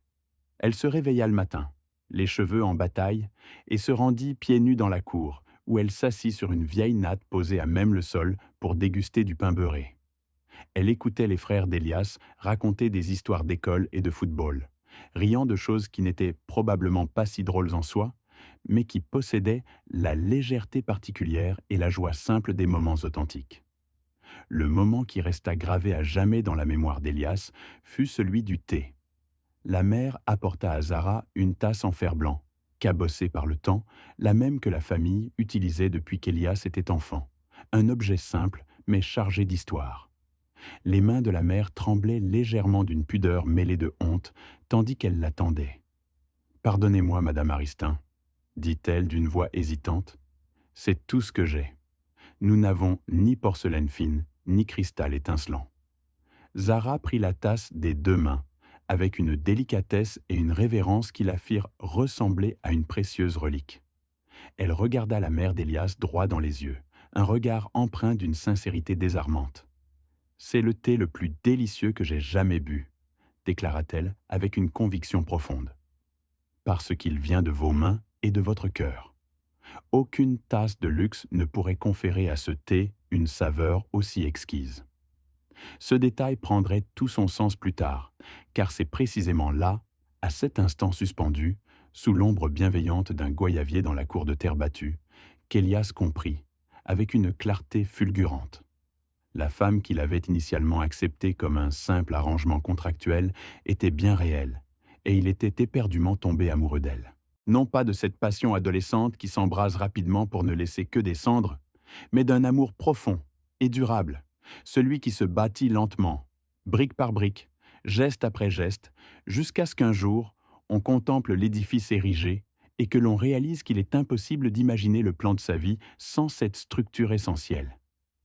Il aimait sa force tranquille, cette sérénité inébranlable qu'elle parvenait à conserver même lorsque le monde entier semblait conspirer pour la déstabiliser. Il aimait la simplicité avec laquelle elle s'était assise à même le sol, sans la moindre plainte, sans un signe de dégoût. Il aimait qu'en dépit de toute sa richesse et de son statut, elle pleure sincèrement en évoquant le souvenir de son défunt mari, révélant une vulnérabilité touchante. Il aimait qu'elles aient pris le temps de pratiquer des phrases devant le miroir, non pas par obligation, mais par un désir profond de ne pas arriver les mains vides, symboliquement, dans la maison d'une famille qui lui était jusque-là inconnue.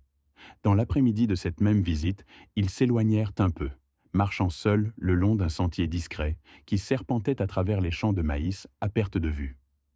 Le vent léger faisait onduler les épis dorés, créant une mélodie douce et apaisante. Le soleil commençait sa lente descente derrière les montagnes lointaines, peignant le ciel d'une palette de teintes oranges et roses, comme une aquarelle délicate oubliée à l'air libre. Elias prit sa main avec une décision nouvelle, un geste qui scellait bien plus qu'une simple promenade. « Je suis heureux ici, Zara, » déclara-t-il, sa voix empreinte d'une émotion sincère. « Je suis heureux avec toi. Je ne regrette absolument rien, ni la compte versée, ni le contrat signé, ni même la décision initiale. Merci d'avoir sauvé ma famille, et merci d'avoir sauvé mon cœur, sans même savoir que tu le faisais. » Sun, elle s'arrêta au milieu du sentier, se tourna vers lui et le regarda longuement, ses yeux, qu'il avait appris à déchiffrer au fil des derniers mois, débordant désormais d'une émotion qu'elle ne cherchait plus à dissimuler. « Je suis heureuse aussi, Elias, » répondit-elle, un sourire doux éclairant son visage. « Plus heureuse que je ne l'ai été depuis des années. Je sais que cela n'a pas été facile pour toi, que tu as dû supporter le sarcasme et les doutes, et que l'acceptation de cette situation t'a coûté cher, bien au-delà de l'argent. Mais je te promets que je ne te ferai jamais regretter cette décision. Jamais je ne te laisserai te sentir comme si tu avais été acheté. » Ils ne prononcèrent pas le mot « amour » à voix haute sur ce sentier discret, mais il était là, respirant entre eux dans l'air doré de l'après-midi finissante. La parole, parfois, précède le son, s'installe dans le cœur avant de se frayer un chemin jusqu'aux lèvres.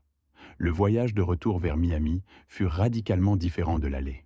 À l'aller, Elias Vankberry n'était qu'un jeune homme pris au piège d'un accord, rongeant son frein et ses nerfs pendant des heures, le poids de l'incertitude pesant lourdement sur ses épaules.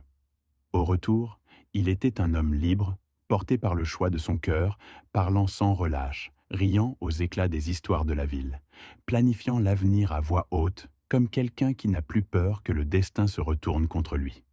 Zara Aristin raconta que sa famille avait été la plus chaleureuse qu'elle ait rencontrée depuis longtemps, que pour la première fois depuis la mort de Karim, elle avait ressenti ce que c'était d'appartenir à quelque chose de plus grand qu'elle-même, une sensation de plénitude qu'elle croyait perdue à jamais. Elias, de son côté, confia que sa propre famille était en paix, ayant enfin discerné dans ses yeux une qualité qui s'en était absentée depuis trop longtemps, la tranquillité. De retour à la villa, tout semblait avoir une texture différente, une nouvelle résonance. Les longs couloirs de marbre, autrefois intimidants, ne l'étaient plus. Les chambres immenses, qui le faisaient se sentir déplacé, n'évoquaient plus cette sensation d'inadéquation. C'était désormais leur maison, la leur à tous les deux, un espace partagé où il trouvait sa place. Elias assuma son rôle avec une conviction renouvelée, une assurance qui n'avait jamais été aussi palpable. La nuit, il était son protecteur attentif, veillant sur elle avec une tendresse silencieuse.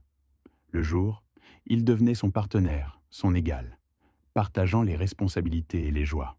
Ce fut un après-midi que l'épisode du café révéla sa capacité à contribuer aux affaires de la famille. Zara était assise, la tête entre les mains, les yeux rivés sur son téléphone, marmonnant quelque chose en arabe qui, à en juger par le ton, était une imprécation sophistiquée. Les commandes de café pour l'unité d'Orlando continuent d'être erronées pour la 3e fois consécutive, se plaignit-elle, sa voix empreinte d'une exaspération palpable. Je suis à 2 doigts d'aller là-bas et de charger les sacs moi-même. Elias Vangberry se trouvait sur la véranda, arrosant les orchidées, une tâche qu'il avait prise en charge de son propre chef sans que personne ne le lui demande. Il entendit ses paroles et hésita un instant, le jet d'eau s'interrompant un bref instant, avant de s'approcher d'elle avec précaution. « Excusez-moi, Zara, » dit-il doucement, choisissant ses mots avec une prudence calculée. « Puis-je dire quelque chose sans m'immiscer là où je n'ai pas été invité ?» Elle leva les yeux vers lui, son regard fatigué mais curieux, et attendit. « Le problème ne vient pas des commandes, » affirma-t-il avec une certitude tranquille. « Il vient de l'entrepôt central. » Il expliqua, avec une clarté surprenante, les détails qu'il avait observés.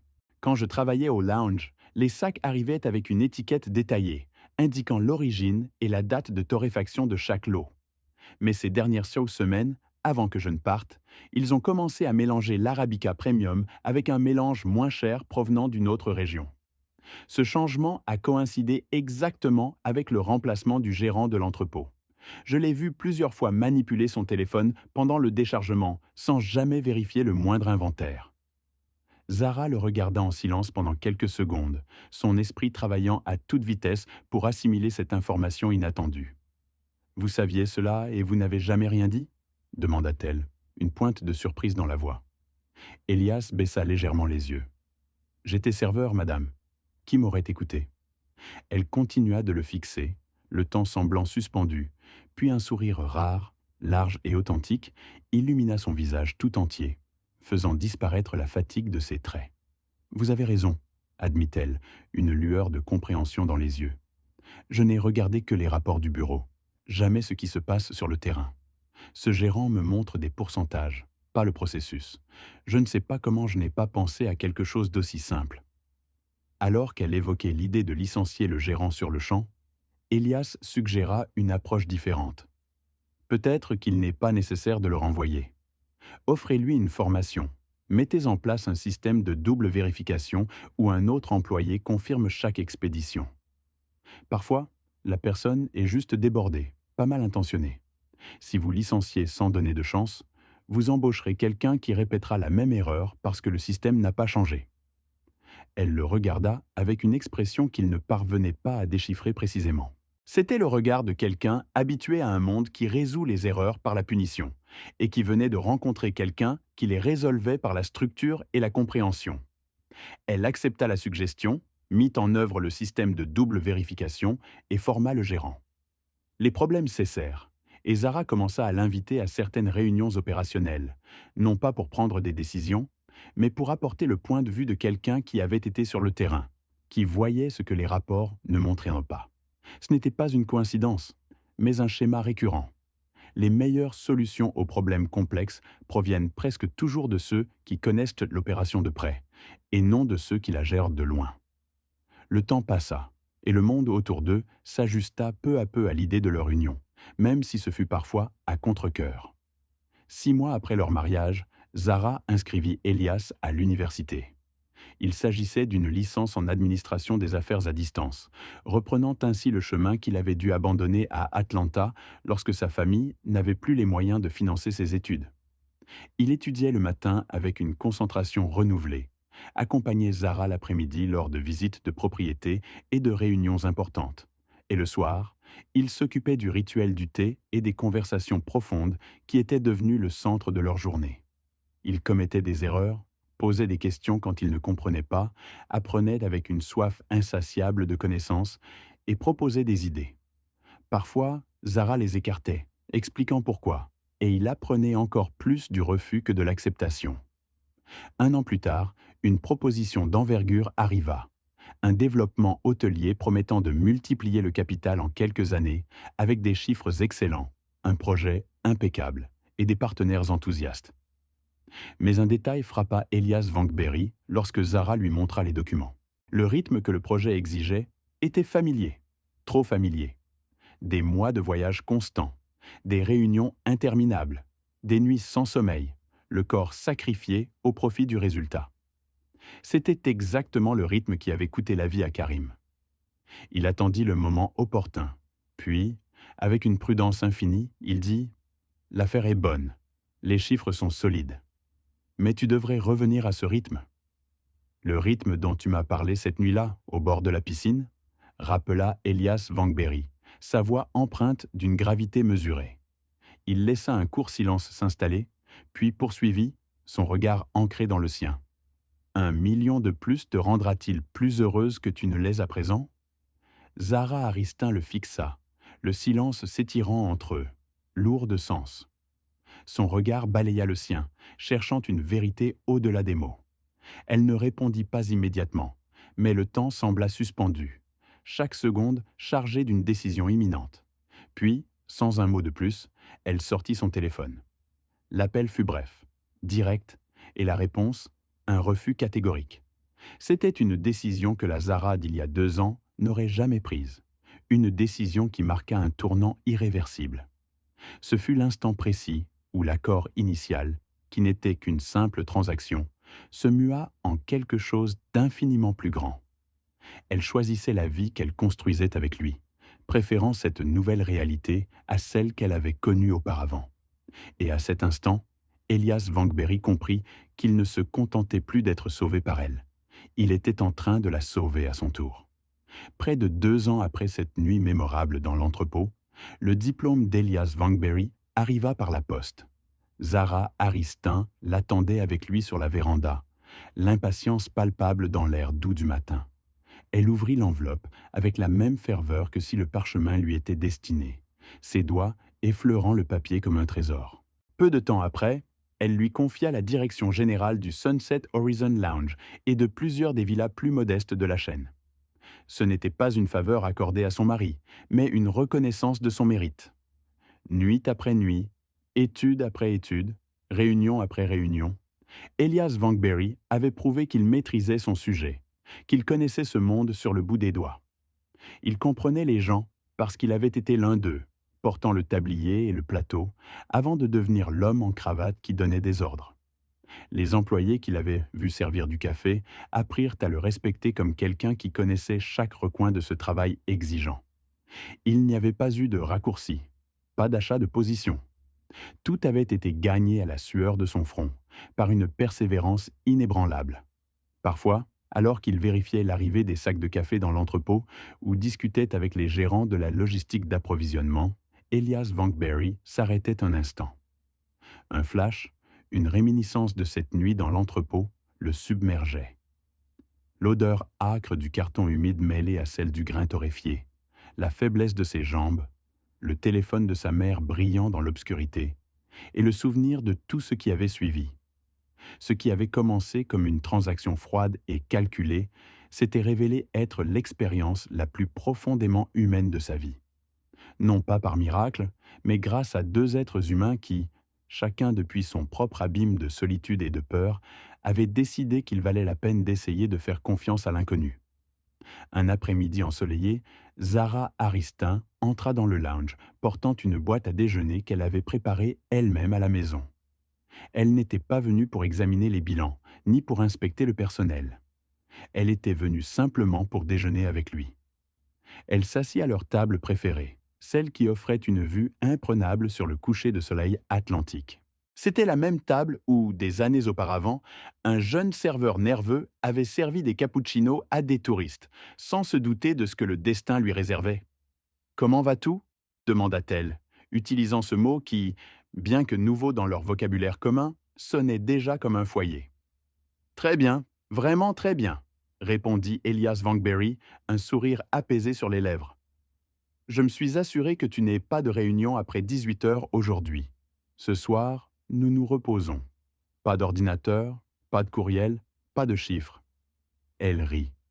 Un rire franc, libéré, qui montait du plus profond de sa poitrine, emplissant l'espace d'une douce mélodie. Elle le laissa lui embrasser le front. Un geste tendre et familier. Elle ferma les yeux un instant, s'adossa à sa chaise, contemplant le ciel qui passait du bleu profond à l'orange flamboyant et au rose délicat au-dessus de l'océan. Le même océan qui, 2 ans plus tôt, avait semblé à Elias Vangberry un mur de verre le séparant de tout ce qu'il désirait. Maintenant, il lui apparaissait comme le plus beau tableau qu'il connaissait. Et le meilleur de tout, c'est qu'il l'entendait de l'intérieur, faisant partie intégrante de cette immensité. Ce qui est resté de cette histoire, ce n'est pas l'accord, ni l'argent, ni même la vengeance silencieuse envers ceux qui avaient douté, vengeance qui était venue avec le temps, sans drame, juste avec la solidité tranquille de celui qui n'a plus rien à prouver à personne. Ce qui est resté, c'est ceci. Quand la vie ferme toutes les portes en même temps, parfois la sortie qui ressemble à un piège est la seule qui mène à quelque chose de réel. Non pas parce que le monde est juste ou que le sacrifice est automatiquement récompensé, mais parce que des personnes authentiques, lorsqu'elles se permettent de se voir l'une l'autre, sans le filtre de ce que chacune représente, trouvent parfois exactement ce dont elles avaient besoin. Elias Vangberry était entré dans le lounge comme un serveur invisible, en était ressorti quelques semaines plus tard comme le mari d'un contrat, et y est resté pour toujours comme le partenaire d'une femme qui avait réappris que vivre valait plus que croître. Et Zara Aristin, qui avait bâti un empire et perdu ce qui comptait le plus en son sein, avait trouvé chez un jeune homme de 23 ans, au basket usé et à la valise contenant 3 tenues de rechange, ce qu'aucun associé, aucun investissement et aucune propriété n'avaient jamais pu lui rendre. La raison de rentrer chez elle avec l'envie d'y entrer.